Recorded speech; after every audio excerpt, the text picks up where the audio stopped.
बंधुओं नमस्कार। आपने कल की वीडियो में सुना सत्संग की महिमा और कर्म त्याग की विधि। और आज की इस वीडियो में यहाँ पर हम चलते हैं और देखते हैं कि भगवान श्री कृष्ण अपने संवाद में आगे उद्धव जी को क्या समझा रहे हैं। और यहाँ पर वो आज बताएंगे कि जो हंस के रूप में उन्होंने सनकादि को जो द्वेष दिए थे उसका वर्णन आज यहाँ पर आपके लिए प्रस्तुत है। तो कहते हैं, भगवान श्री कृष्ण कहते हैं कि प्रिय उद्धव, सत्व रज और तम ये तीनों बुद्धि यानी कि प्रकृति के गुण हैं, आत्मा के नहीं। सत्व के द्वारा रज और तम इन दो गुणों पर विजय प्राप्त कर लेनी चाहिए। तदनंतर सत्व गुण की शांत वृत्ति के द्वारा उसकी दया आदि वृत्तियों को भी शांत कर देना चाहिए। जब सत्व गुण की वृद्धि होती है तभी जीव को मेरे भक्ति रूप स्वधर्म की प्राप्ति होती है। निरंतर सात्विक वस्तुओं का सेवन करने से ही सत्व गुण की वृद्धि होती है और तब मेरे भक्ति रूप स्वधर्म में प्रवृत्ति होने लगती है। जिस धर्म के पालन से सत्व गुण की वृद्धि हो वही सबसे श्रेष्ठ है। वह धर्म रजोगुण और तमोगुण को नष्ट कर देता है। जब वे दोनों नष्ट हो जाते हैं तब उन्हीं के कारण होने वाला अधर्म भी शीघ्र ही मिट जाता है। शास्त्र, जल, प्रजाजन, देश, समय, कर्म, जन्म, ध्यान, मंत्र और संस्कार, ये 10 वस्तुएं यदि सात्विक हों तो सत्वगुण की, राजसिक हों तो रजोगुण की और तामसिक हों तो तमोगुण की वृद्धि करती हैं। इनमें से शास्त्रज्ञ महात्मा जिनकी प्रशंसा करते हैं वे सात्विक हैं, जिनकी निंदा करते हैं वे तामसिक हैं और जिनकी उपेक्षा करते हैं वे वस्तुएं राजसिक हैं। जब तक अपने आत्मा का साक्षात्कार तथा स्थूल सूक्ष्म शरीर और उनके कारण तीनों गुणों की निवृत्ति न हो तब तक मनुष्य को चाहिए कि सत्व गुण की वृद्धि के लिए सात्विक शास्त्र आदि का ही सेवन करे, क्योंकि उसी में धर्म की वृद्धि होती है और धर्म की वृद्धि से अंतःकरण शुद्ध होकर आत्म तत्व का ज्ञान होता है। बांसों की रगड़ से आग पैदा होती है और वह उनके सारे वन को जलाकर शांत हो जाती है। वैसे ही शरीर गुणों के वैषम्य से उत्पन्न हुआ है। विचार द्वारा मंथन करने पर इससे ज्ञानाग्नि प्रज्वलित होती है और वह समस्त शरीरों एवं गुणों को भस्म करके स्वयं भी शांत हो जाती है।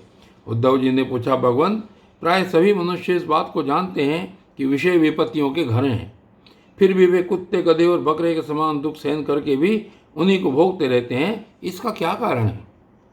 भगवान श्री कृष्ण ने कहा, प्रिय उद्धव, जीव जब अज्ञानवश अपने स्वरूप को भूलकर हृदय से सूक्ष्म स्थूल आदि शरीरों में अहम बुद्धि कर बैठता है, जो कि सर्वथा भ्रम ही है, तब उसका सत्व प्रधान मन घोर रजोगुण की ओर झुक जाता है, इससे व्याप्त हो जाता है। बस जहां मन में रजोगुण की प्रधानता हुई कि उसमें संकल्प विकल्पों का तांता बंध जाता है, अब वह विषयों का चिंतन करने लगता है और अपनी दुर्बुद्धि के कारण काम के फंदे में फंस जाता है, जिससे फिर छुटकारा होना बहुत ही कठिन है।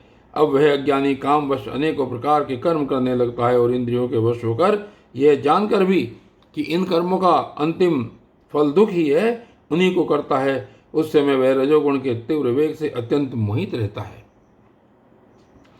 यद्यपि विवेकी पुरुष का चित्त भी कभी कभी रजोगुण और तमोगुण के वेग से विक्षिप्त होता है, तथापि उसके विषयों में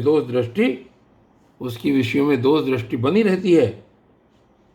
इसलिए वह बड़ी सावधानी से अपने चित्त को एकाग्र करने की चेष्टा करता रहता है, जिससे उसकी विषयों में आसक्ति नहीं होती। साधक को चाहिए कि आसन और प्राण वायु पर विजय प्राप्त कर अपनी शक्ति और समय के अनुसार बड़ी सावधानी से धीरे धीरे मुझ में अपना मन लगावे और इस प्रकार अभ्यास करते समय अपनी असफलता देखकर तनिक भी उबे नहीं, बल्कि और भी उत्साह से उसी में जुड़ जाए। ये उद्धव, मेरे शिष्य सनकादि परम ऋषियों ने योग का यही स्वरूप बताया है कि साधक अपने मन को सब ओर से खींचकर विराट आदि में नहीं, साक्षात मुझ में ही पूर्ण रूप से लगा दे। उद्धव जी ने कहा, श्री कृष्ण, आपने जिस समय जिस रूप से सनकादि परम ऋषियों को योग का आदेश दिया था उसी रूप को मैं जानना चाहता हूँ। भगवान श्री कृष्ण ने कहा, प्रिय उद्धव, सनकादि परम ऋषि ब्रह्मा जी के मानस पुत्र हैं। उन्होंने एक बार अपने पिता से योग की सूक्ष्म अंतिम सीमा के संबंध में इस प्रकार प्रश्न किया था।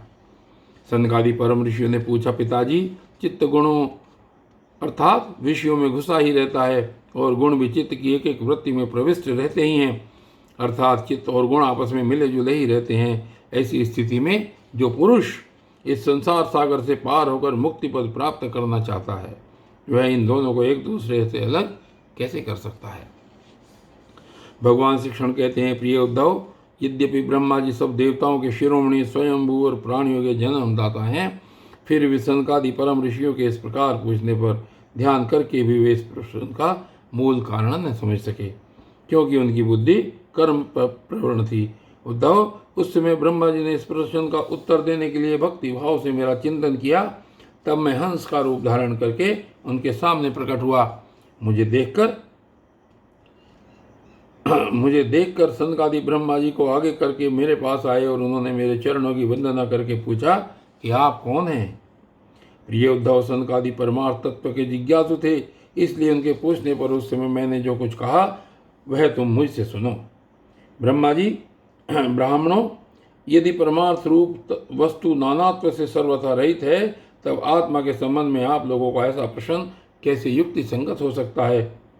अथवा मैं यदि उत्तर देने के लिए बोलूं भी तो किस जाति गुण क्रिया और संबंध आदि का आश्रय देकर उत्तर दूं। देवता, मनुष्य, पशु, पक्षी आदि सभी शरीर पंचभूतात्मक होने के कारण अभिन्न ही हैं और परमार्थ रूप से अभिन्न हैं। ऐसी स्थिति में आप कौन हैं? आप लोगों का यह प्रश्न नहीं केवल वाणी का व्यवहार है, विचार पूर्वक नहीं है, अतः निरर्थक है। मन से, वाणी से, दृष्टि से तथा अन्य इंद्रियों से भी जो कुछ ग्रहण किया जाता है वह सब मैं ही हूँ, मुझसे भिन्न और कुछ नहीं है। यह सिद्धांत आप लोग तत्व विचार के द्वारा समझ लीजिए। पुत्रों, यह चित्त चिंतन करते करते विषयाकार हो जाता है और विषय चित्त में प्रविष्ट हो जाते हैं। यह बात सत्य है, तथापि विषय और चित्त ये दोनों ही मेरे स्वरूपभूत जीव के देह हैं, उपाधि हैं, अर्थात आत्मा का चित्त और विषय के साथ कोई संबंध नहीं है।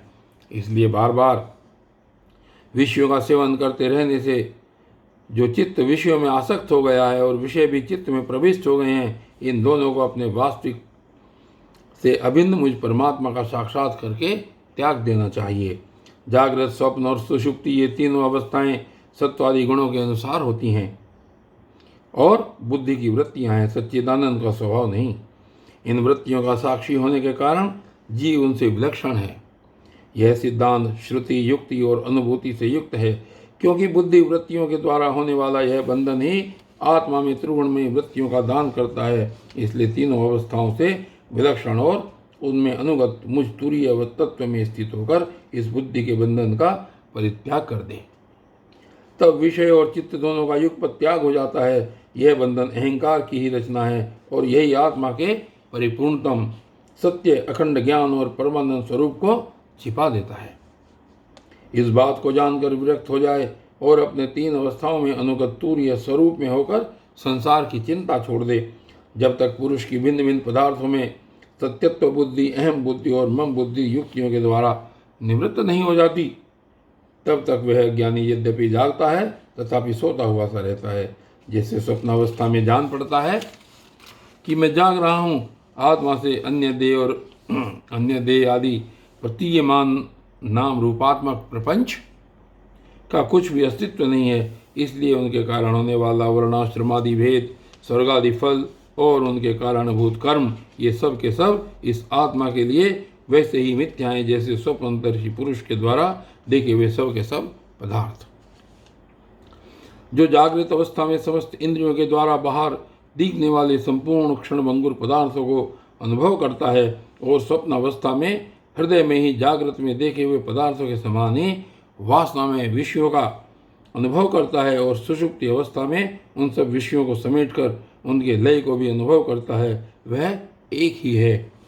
जागृत अवस्था की इंद्रिय, स्वप्न अवस्था के मन और सुषुप्ति की संस्कारवती बुद्धि का भी वही स्वामी है, क्योंकि वह त्रिगुणमयी तीनों अवस्थाओं का साक्षी है। जिस मैंने स्वप्न देखा, जो मैं सोया था, वही मैं जाग रहा हूँ। इस स्मृति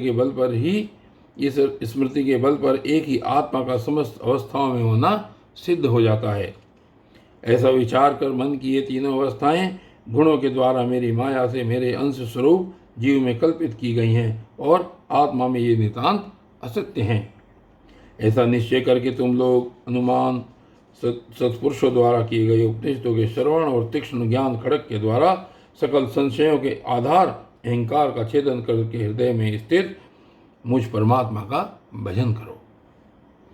और आगे कहते हैं हंस पर सवार भगवान श्री कृष्ण कि यह जगत मन का विलास है, देखने पर भी नष्ट प्राय है। अलाथ चक्र यानी कि लुकारियों की बनेठी के समान चंचल, अत्यंत चंचल है और भ्रम मात्र है, ऐसा समझे।